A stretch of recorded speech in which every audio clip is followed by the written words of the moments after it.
మాట్లాడుతూ ఉంటారు. ఇవాళ పార్టీ అధికారంలోకి వచ్చిన తర్వాత వేరు, రాకముందు సీఐ గారి దగ్గర నుంచి ఎస్ఐ గారి దగ్గర నుంచి 40 మందిని 30 మందిని స్టేషన్లో అరెస్ట్ చేసి కేసులు పెట్టి మరి ఒక రోజుని 12 గంటల దాకా కూర్చోబెట్టి మరి ఆ తర్వాత చిన్న చిన్న కేసులు పెట్టి పంపించారు. మేమనేది ఏంటంటే ఆ రోజున కష్టపడ్డవాడికి సుఖపడే ఇవాళ అధికారంలో ఉన్నవాడికి పెన్షన్ ఇవ్వాలనేది మా కోరిక. పైన చెప్పారంటే అదే బలవంతంగా పెట్టుకోమని కదా ఎవరన్నా కాదుకూడదు, మేము ఎవరన్నా ఉంటామనే వాళ్ళు ఎవరన్నా ఉంటే ముందు రండి పెడతారు. ఏమి ఇబ్బంది లేదు. పనిచేసేవాడు కావాలి, పార్టీకి పనిచేసేవాడు కావాలి. ఇప్పుడు యశ్బాబు గారు అన్నట్టు 11 మంది నుంచి 15 మంది సభ్యులు పెడతారు. ఎవరుంటారండి వాళ్ళ ఇంటికి వెళ్ళి కాగైతే మీటింగ్ అంటే ఆ పార్టీ ప్రెసిడెంట్ సెక్రటరీ రావడం గొప్పగా ఉంది, కొత్తగా ఉంది, గట్టిగా ఉంది. మేము పనికి వెళ్తున్నామని చెబుతారు. ఆ రోజు రమ్మంటే ఊర్లో ఒక మీటింగ్ కొట్టారే తప్ప నువ్వు 10 రోజులు ఈ 15 మంది సభ్యుల్ని రమ్మంటే ఎవరూ రాలేదు. ఇంత క్రితం ఇప్పుడు కూడా ఒకటికే ఊరికి 10 సార్లు ఫోన్ చేస్తే వచ్చి ఉండాలి తప్ప అట్లాగే కొంతమంది ఏమన్నారంటే మాకు చెప్పలేదనే వాళ్ళు కూడా కొంతమంది ఉన్నారు. దీనికి వివరం ఏంటంటే 10 సార్లు చెబుతున్నాం, మళ్లీ చెబుతున్నాం. ప్రతి పంచాయతీకి ఒకరికో ఇద్దరికో ఫోన్ చేసి చెబుతాం. మెయిన్ పెద్దలు ఉంటే పెద్దలు కూడా మేమే ఫోన్ చేసి చెప్తాం. అట్లా చెప్పిన వాళ్ళు రావడం లేదు. ఊరినే విమర్శిస్తానికి మాత్రం పనిచేస్తాం. నేను నా స్వయానా తెలుసు. నా దగ్గర ఫోన్ లో 100 పేర్లు పైన ఉన్నాయి. 13 పంచాయతీల్లో ఉన్న పేర్లు 100 పేర్లు పైన ఉన్నాయి. మరి 100 పేర్లకి మనం ఇక్కడ 100 మంది కాదు ఈ పేర్లు మనం పిల్లల వాళ్ళు ఉన్నారు, పిలిచిన వాళ్ళు అసలు రావాలా. అట్లాగే మనం ఏంటంటే పార్టీ అన్న తర్వాత చేసుకుంటా పోవాలి, కష్టాలు నష్టాలు పడతా ఉండాలి. కాబట్టి ఈ కమిటీలు మాత్రం ఏ గ్రామానికి ఆ గ్రామం అయితే మంచిది, అవ్వకపోతే బయట నుంచి మన మండలం వాళ్ళు వస్తారు. కానప్పుడు శ్రీనివాస్ గారు ఉంటాడు, ఇంకెవరైనా పంపాలంటే పంపుతారు. అందులో ఏమీ ఇబ్బంది లేదు. నేను అనుకున్నది ఏంటంటే ఏ ఇబ్బంది లేకుండా కమిటీకి వేసుకుంటే మంచిదనేది నా కోరిక, ప్రశాంతంగా జరుగుతుందనేది నా కోరిక. అది కూడా రేపు ఎల్లుండిలో మీరు చూస్తే తొందరగా అవుతుందని.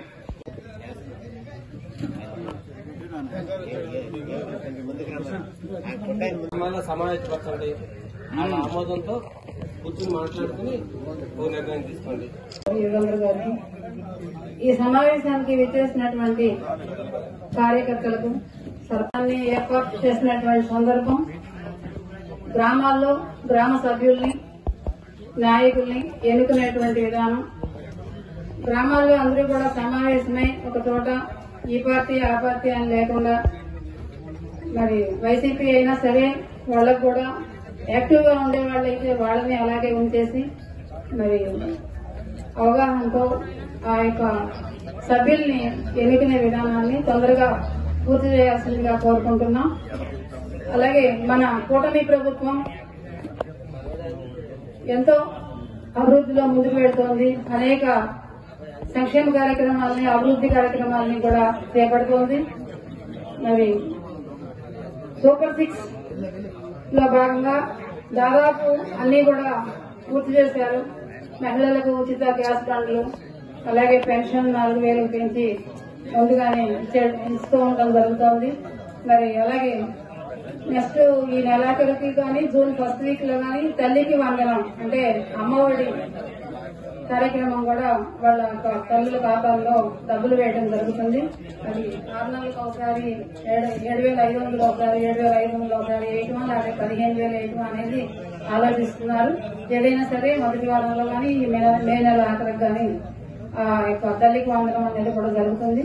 కాబట్టి మన ప్రభుత్వం అన్ని రంగాల్లో ముందుకెళ్తుంది. కాబట్టి మనం కూడా మన ప్రభుత్వాన్ని సహకరిస్తూ ప్రభుత్వం చేయనున్నటువంటి పనులను మనం తొందరగా పూర్తి చేసుకోవాల్సినటువంటి బాధ్యత మనందరి మీద కూడా ఉంది. అలాగే మనం ప్రభుత్వం ఆదేశించిన ప్రకారంగా పనులు పూర్తి చేసుకుంటూ మన కార్యకర్తలుగా మనందరూ కూడా తెలుగుదేశాన్ని ముందుకు తీసుకెళ్లాల్సినటువంటి బాధ్యత కూడా మనందరి మీద ఉంది. మరి అలాగే ఇంకా మనకి సాఫ్ట్వేర్ కంపెనీలు అమరావతి పూర్తయితే సాఫ్ట్వేర్ కంపెనీలు ఎల్జీ, టీసీఎస్ లాంటి పెద్ద పెద్ద కంపెనీలను కూడా తీసుకొస్తున్నామని నిన్నే లోకేష్ బాబు గారు చెప్పడం జరిగింది. అదే కాకుండా అనేక పరిశ్రమలు కూడా మన రాష్ట్రానికి రాబోతున్నాయి. మీ పిల్లలకి ఉద్యోగాల కోసం ఎక్కడికో వెళ్లాల్సిన అవసరం లేకుండా మరి కంచూరు మేర అమరావతిలోనే మనం ఉద్యోగాలు సంపాదించుకునేటువంటి అవకాశం ఉంది. కాబట్టి పిల్లల్ని బాగా చదువుకునేలాగా ఎంకరేజ్ చేయాల్సిందిగా కూడా కోరుకుంటున్నాం. మనకి రాష్ట్రం ఈ 5 ఏళ్లలో ఎంతో అభివృద్ధి పదంలో ముందుకెళ్ళడానికి ఎన్నో అవకాశాలు ఉన్నాయి. కాబట్టి మనం చేయాల్సినటువంటి కార్యక్రమాలను మనం చేయడం అంటే మనం తప్పకుండా బాధ్యతగా ప్రతి మీటింగ్ కి హాజరవడం, ఇక్కడ ఏం జరుగుతుంది అనేది వినడం, దాన్ని ఆ పనిని పూర్తి చేయడం, అలాంటి కార్యక్రమాలే మన బాధ్యతలు అవుతాయి. మనం ప్రభుత్వం ఏం చెప్తే అలా చేసుకుంటూ మనం బాధ్యతగా ముందుకెళ్తే, అలాగే మన కూటమి ప్రభుత్వం కూడా అభివృద్ధి పదంలో ముందుకెళ్తుంది. కాబట్టి అందరూ ఆ విధంగా ముందుకెళ్లాల్సిందిగా కోరుకుంటున్నాం. అనేకమైనటువంటి చర్చలు జరుగుతూ వారు ముందుకు వెళ్లే విధంగా అభివృద్ధి పథకంలోనికి నడిపిస్తున్నటువంటి మన ప్రభుత్వానికి మనం ఎంతో కూడా కొనియాడదగినటువంటి విషయం అన్నమాట. అదేవిధంగా KSS అనేటువంటిది కుటుంబ సాధికార సారథులుగా మనము ఇన్ని కుటుంబాలకి ఒక మెంబర్ గా మనము ఏర్పాటు చేసి, అంటే వ్యక్తిగతంగా కాకుండా యూనిటీగా అందరూ కూడా కలిసి ఐక్యతతో ఎవరిని పెడితే మంచిది అంటే గత 5 సంవత్సరాల్లో ఎవరైతే కష్టపడ్డారో ప్రతి కార్యకర్తను కూడా దృష్టిలో ఉంచుకొని వారికి ఏర్పాటు చేసి వారికి అవకాశం వారికి ఇస్తే మంచిది అనేటువంటిది నా ఉద్దేశం కూడాను. మరి ఎన్నో సంక్షేమ పథకాలు చేస్తున్నటువంటి మన కూటమి ప్రభుత్వంలో ప్రజలకు మేలు చేస్తూ ఇంకా అభివృద్ధి పథకంలోనికి నడిపించాలి అని చెప్పి నేను కోరుకుంటున్నాను. మేడం గారు తెలియజేసిన విధంగా తల్లికి వందనము, గత ప్రభుత్వంలో తల్లికి వందనము అనేటువంటి విషయంలో ఫ్యామిలీలో ఒక్క విద్యార్థి ఉంటేనే ఇవ్వడం అనేది జరిగింది. మరి మన ప్రభుత్వం అనేది ఫ్యామిలీలో ఎంతమంది విద్యార్థులు ఉన్నా కూడా వారికి 15,000 చొప్పున ఈ స్టార్ట్ అయ్యేటువంటి జూన్ నుంచి అకాడమిక్ ఇయర్ నుంచి ఇవ్వడం అనేది జరుగుతుంది. ఉచిత గ్యాస్ విషయంలో, అలాగే ఫ్రీగా ఇసుక విషయంలో కూడా ఎన్నో సంక్షేమ పథకాలు సూపర్ 6 లో స్టార్ట్ చేసినటువంటివి అన్ని కూడా మన ప్రభుత్వం అమలు చేస్తూ వస్తుంది. మన ఎమ్మెల్యే గారి సారథ్యంలో కూడా వారు కూడా ఇంకా పశువులకు మంచినీటి తొట్టెలు, అలాగే మంచినీరు, స్వచ్ఛమైనటువంటి తాగునీరు సహాయం దయచేయడము, అలాగే సీసీ రోడ్స్, డ్రైనేజెస్, ఇరిగేషన్స్, ఇలా ఎన్నో వర్క్స్ చేస్తూ కూటమి ప్రభుత్వము ప్రతి ఒక్కరికి కూడా అనుకూలంగా ఉంటూ అభివృద్ధి పథకంలోనికి నడిపిస్తుంది. అంత మాత్రమే కాదు, సీఎం రిలీఫ్ ఫండ్ నుంచి నిరుపేదలకి ఎవరైతే ఉన్నారో వారందరికీ కూడా చెక్కులు పంపిణీ అనేటువంటిది చేయడము. ఈ మధ్య ప్రభుత్వ గవర్నమెంట్ హాస్పిటల్స్ లో వచ్చినటువంటిది గుండెకు పెయిన్ వచ్చినప్పుడు ఇంజెక్షన్ 40,000 ఖరీదైనటువంటిది ఉచితంగా కూడా పేదవారికి అందుబాటులోనికి తీసుకురావడము, ఈ విధంగా ప్రభుత్వం చేసేటువంటి ఎన్నో మంచి పనులు మనము గుర్తుంచుకుని ప్రజల మధ్యకు తీసుకువెళ్లి వీటిని తెలియజేసే వాళ్ళలాగా మనం ఉండాలి. ఎందుకంటే పెన్షన్ విషయంలో 2,000ని 4,000గా, 3,000ని 6,000గా వికలాంగులకి, 5,000 ఉన్నటువంటి బెడ్ రెస్ట్ తీసుకునేటువంటి వారికి 15,000గా, ఈ విధంగా పెన్షన్స్ రెట్టింపు చేస్తూ ప్రతి ఒక్కరి విషయంలో కూడా న్యాయం చేస్తూ కూటమి ప్రభుత్వం అన్ని విషయాల్లో కూడా అభివృద్ధి పథకంలోనికి నడిపిస్తుంది. కాబట్టి ఇంత మాత్రమే కాకుండా సభ్యత్వం పంపిణీ కూడా, కార్డుల విషయంలో కూడా ఒకప్పుడు చంద్రన్న బీమా ఒక బీమాగా మనం ఉండేవాళ్ళం. అదేది లాస్ట్ 5 years లో అలాంటిది అమలు చేయకుండా ఆ యొక్క సభ్యత్వం కార్డులు పంపిణీ చేస్తూ ఆ యొక్క ఇన్సూరెన్స్ విషయంలో 5 లక్షలు కూడా ప్రతి ఒక్కరికి కూడా వర్తించేలా ఈ సభ్యత్వ కార్డు నమోదు కూడా చేయడం అనేది జరిగింది, పంపిణీ కూడా చేయడం అనేది జరిగింది. కాబట్టి ప్రతి ఒక్కరూ కూడా అందరూ కూడా సహాయంతో ఈ యొక్క KSS అనేటువంటి సారథులను నియమించుకుని మరి మహావాడలో జరగబోయేటువంటి కార్యక్రమంలో ఆ యొక్క కార్యక్రమాన్ని పూర్తి చేసి అందరూ కూడా సహకరిస్తారని తెలియజేస్తూ నాకు ఈ అవకాశం ఇచ్చినందుకు కృతజ్ఞతలు తెలియజేస్తున్నాను. వారు చేయగలిగితే వారిని కొనసాగించండి. గతం నుంచి కూడా ఇట్లాగే చేస్తున్నాం. ఇది లేదు, ఏదైనా ఇబ్బందులు ఉంటే స్వచ్ఛందంగా వారు వైద్యుడికి మీరు గ్రామాల్లో కూర్చుని ఎవరైనా అందరిలోనూ కష్టపడటానికి యూత్ లో ఎవరైనా ఉంటే వారిని ఎన్నుకున్నా ఇబ్బంది ఉండదు. ఇది మనం ఆ సభ్యత్వాలు చేర్చుకుని సర్పంచ్ గా, సెక్రటరీగా ఎన్నుకునేప్పుడు మాత్రమే కీసులు అడుకుంటున్నాం, తర్వాత ఎవరు కనపట్లా. కాబట్టి బాధ్యతని మేరేసుకుని పార్టీని ముందుకు నడిపించగలిగి ఓర్పుగా ఖాళీగా ఉండి సులుబాటు ఉన్న వ్యక్తుల్ని, మీకు అనుకూలంగా ఉన్న వ్యక్తులను మీ గ్రామాల్లో మీరే ఎంచుకోండి. గతంలో ఉన్నాడు కాకోకుండా కళ్ళేపల్లిలో గాని మోపిదేవిలో గాని కొన్ని చోట్ల ఖాళీలు వచ్చినాయి. ఆ ఖాళీల్ని గౌరవంగా ఊరాళ్లే కూర్చుని వాళ్లే ఎన్నుకుని మంచిగా చేయండి. ఇంకోటి ఏంటంటే తెలుగుదేశం గవర్నమెంట్ వచ్చిన తర్వాత ఇది కూటమి ప్రభుత్వం. తెలుగుదేశం కూడా అంటానికి వీలుగా లేదు, కూటమి ప్రభుత్వం. ఈ కూటమి ప్రభుత్వాన్ని అందరం కలిసి ఉంటే ఆ మాటల్లోనే ఉంది కూటమిని. మనందరం ఐక్యతగా ఉంటేనే ప్రభుత్వాలు పార్టీలు బాగుంటాయి. కాబట్టి ఎక్కడ అరమరికలు లేకుండా వారికి అది చేశారు వీరికి ఇది చేశారు అని అనుకోకుండా చక్కగా అందరూ కూడా కలిసిమెలిసి ఉండాలని, మన కూటమిలో ఉన్న మన పార్టీ మీటింగ్ అయినా కూడా నేను చెప్పే సందేశం ఏంటంటే వారు ఎవరూ లేకపోయినా మన కూటమిలో ఉన్న ప్రభుత్వంలో ఉన్న 3 పార్టీలు ఐక్యతగా ఉండాలి. ఎక్కడ విమర్శలు గొడవలు చేయొద్దు. మన పార్టీలో కూడా విభేదాలు పెట్టుకోబాకండి. ఏదన్నా సంశయించుకోండి. ఇది మన వ్యక్తిగత విషయం కాదు, ఇది మన సొంత ఇంటి విషయం కాదు, ఇది పార్టీ విషయం. అందరూ కలిసి ఉంటేనే అతను ఆ గ్రామంలో నాయకుడిగా ఉంటాడు. అంతేగాని అతను అది చేశాడు ఇతను ఇది చేశాడు అనే కులంగాలు తెలిసి తెలియక అనుకున్న ఇక్కడి నుంచైనా మానుకోండి.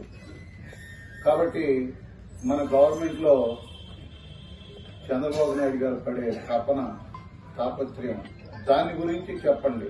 మన గొడవలు మానేసి ఏమైనా మనసు పెద్దలున్నా ఉన్న ఊళ్ళల్లో ఉన్న చోట చెప్తున్న అందరినీ అంటలేదు మానేసి మన నాయకుడు గత గవర్నమెంట్ లో నష్టపోయిన రాష్ట్రాన్ని వడ్డీకిచ్చాలని అనుకుంటున్నాడు. ఎందుకంటే అన్ని అప్పులు పాలు చేసి ఆయన చేతిలో కూడా డబ్బు ఏ రకమైనగా రావటానికి వీలు లేకుండా అయిపోతుంది. ఆయన అనేక అవసరపడి మనకి ఏ మాటలైతే మేనిఫెస్టోలో ఇచ్చారో దాన్ని నెరవేర్చాలని ఆయన చాలా కృషి చేస్తున్నాడు. దానికి మనందరం కూడా సోదరీభావంగా మా నాయకుడు వెనకాల మేము ఉన్నాము అనే సంఘీభావం తెలపడానికి మాత్రమే ప్రయత్నం చేయండి. కానీ మనసు పెద్దలు మానేయాలని, అందరినీ కలుపుకెళ్లాలని, దీంతో పాటు మిగతా మన కూటమిలో ఉన్న వ్యక్తులు కూడా కలుపుకెళ్లాలని, ఎక్కడికక్కడ గ్రామాల్లో మీరు మంచిగా ఉండాలని, ఇంకొకసారి వినాశనం కోరుకునే నాయకుడికి ఈ అవకాశం ఇవ్వకోకుండా మనందరం బాగా ఉండాలని కోరుకుంటూ, ఎందుకంటే నాయకులు కాదు మీ అందరితో పాటు మేము కూడా మీరందరూ కలిసి ఒక బాధ్యతను మా మీద పెట్టారు. ఆ బాధ్యతను మీ తరపున మాకు చేతైనంతట్లో ఎక్కడ ఏ పని వచ్చినా ఉపయోగిస్తున్నాం. అది మీరిచ్చిన హక్కు మాకేం స్పెషల్ గా రాలా. మనందరం కలిసి సీఎం గారికి హక్కు ఇచ్చాం. సీఎం గారు ఆయనకి చేతైంది మనకేం కావాలో చేసి పెడుతున్నాడు.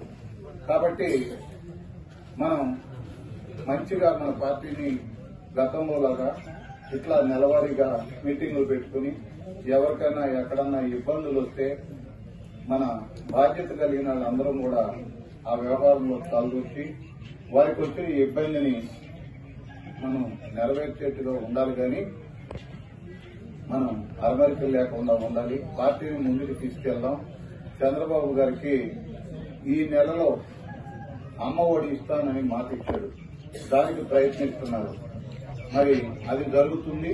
బస్సు ఫ్రీ బస్సుకి మహిళలకి అన్నారు, అది కూడా చేస్తానంటున్నారు. ఇవన్నీ కూడా కొంత టైం పడుతుంది. కరెక్ట్ గా మన ఎలక్షన్ అయ్యి సంవత్సరం అయింది. ఇదే తారీఖు ఒక రోజు 2 రోజులు వెనక ముందుగా కరెక్ట్ గా సంవత్సరం అయింది.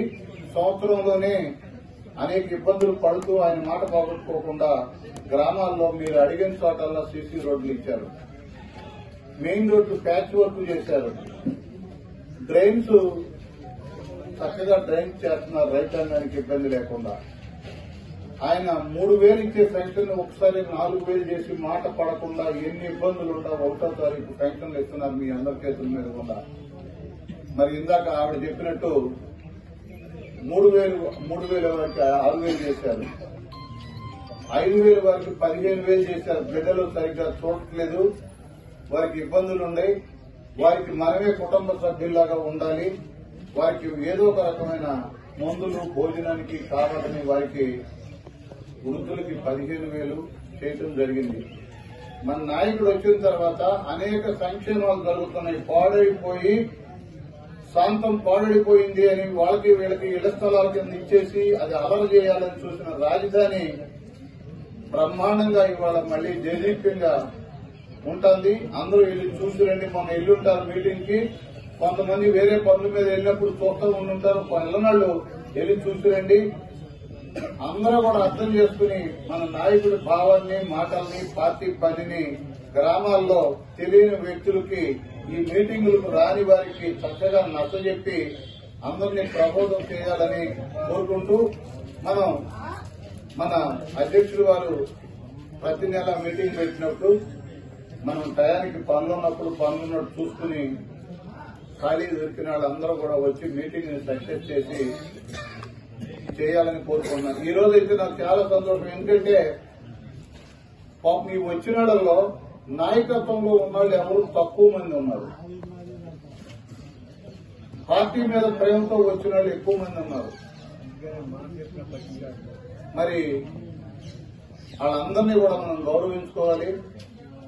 మనం నాయకులు అంటే మనకేం కొమ్ములు రాలా. గ్రామాల్లో ప్రతి చిన్న వ్యక్తిని మనం వెళ్లి అడిగితే ఎవరో ఒకరు పనిచేసి పెడతారు. అమాయకులకు పనిచేసే వివరం తెలియదు కాబట్టి వాళ్ళకి ఎవరు ఏం చేసి పెట్టరు కాబట్టి తోడు పార్టీ వారు ఉండి వారికి మంచి సౌకర్యంగా పనులు చేయాలని కోరుకుంటూ ఈ అవకాశం ఇచ్చిన అధ్యక్షుల వారికి ధన్యవాదాలు తెలుపుతూ తెలుగుదేశం పార్టీ అధ్యక్షుడు నాంచారి గారు ఉండేవాళ్ళు. ఆయన ఈ పేర్లు మళ్ళీ ఇచ్చాడంటే జడ్పీటీసీ గారు మోర్ల వెంకటేశ్వరరావు రంగారావు అని ఉంటాడు. అతను అధ్యక్షుడు. గణపతి మన అర్జునవాడ అతను వచ్చాడా? రంగ ఎట్లా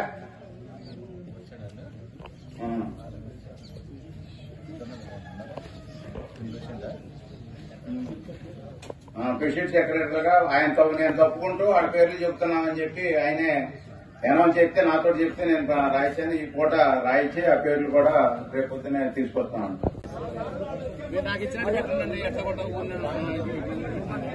బాబు